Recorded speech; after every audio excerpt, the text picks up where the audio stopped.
Hi අද මම දවල්ට මොනාද ඉුවේ කියලා බලමුද? ඔන්න ආයෙත් ගොඩක් ආදරෙන් පිළිගන්නවා ඔයාලව ජේඩර්ලින් YouTube නාලිකාවට. ඉතින් අදත් ඔගොල්ලෝ මගේ කුකින් වීඩියෝ එකක් තමයි මේ බලන්න යන්නේ.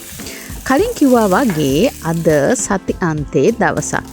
ඉතින් මම අද දවල්ට කෑම ඉව්වා. ඉතින් ඒක ඔයාලත් එක්ක ෂෙයා කරගන්නම් කියලා හිතුවා.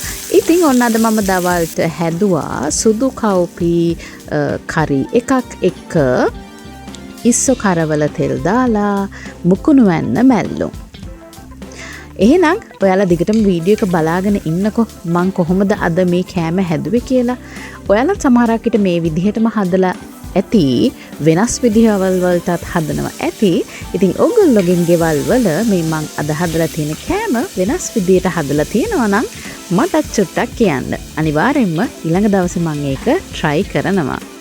එහෙනම් ආයෙත් වීඩියෝ එකක් අරගෙන ළඟදීම ඔයාලව හම්බෙන්න බලාපොරොත්තු වෙන් අදට සමු ගන්නවා. දිගටම වීඩියෝ එක බලන්න.